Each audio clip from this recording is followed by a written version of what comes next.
السلام علیکم ورحمۃ اللہ وبرکاتہ۔ آج ہمارا ٹاپک جو ہے وہ ایصال ثواب کے مصنون طریقے ہے۔ اس میں ہم دیکھتے ہیں کہ اگر آپ نے کسی کو ثواب پہنچانا ہو، کسی بھی میت کو، تو اس کے کیا طریقے ہو سکتے ہیں۔ سب سے پہلے تو یہ ہے کہ آپ اس کے لیے صدقہ کر سکتے ہیں، یہ سب سے آسان طریقہ ہے۔ اور اس میں آپ کو یہ ہے کہ وہ صدقہ کسی بھی غریب کو دے سکتے ہیں، کسی بھی ضرورت مند کو دے سکتے ہیں، ایون کرسچنس وغیرہ کو بھی دے سکتے ہیں۔ اور اس کے علاوہ دوسرا جو طریقہ ہے وہ ہے لوگوں کو فائدہ یا نفع دینے والا علم۔ اگر کوئی انسان اپنی زندگی میں کوئی کام کر کے گیا ہے، کوئی تعلیم دے کے گیا ہے، تو اس کو لوگوں کے ساتھ شیئر کریں۔ اور تیسرا یہ ہے کہ اگر میت کی اولاد ہے تو اولاد جو ہے وہ ان کے حق میں دعا کرتی رہا کرے۔ اس سے جو ہے اللہ تعالیٰ ان کی مغفرت کریں گے انشاءاللہ، اور اس کا جو اجر ہے، جو بھی اولاد نیک کام کرے گی اس کا اجر بھی جو ہے وہ پیرنٹس کو دیا جائے گا۔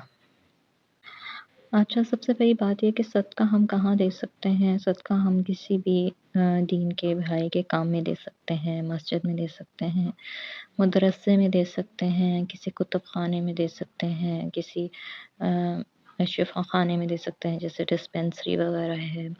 پھر آپ کسی میت کے لیے پانی پلانے، اس کی طرف سے پانی پلانے کا انتظام کر سکتے ہیں، یا اس کے لیے کوئی سایہ دار پھل درخت لگا سکتے ہیں۔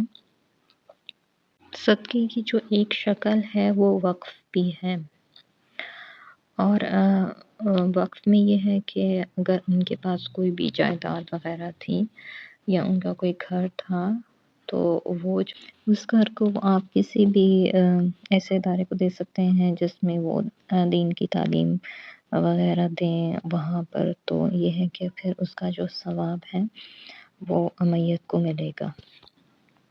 اچھا، اب جو وقف کی ہوئی جائیداد ہوگی وہ اصل جائیداد تو آپ ہی کے پاس رہے گی، لیکن اس کی جو آمدنی وغیرہ ہے، اس سے جو فائدہ آپ نے حاصل کیا ہے اس کو آپ صدقہ کر سکتے ہیں۔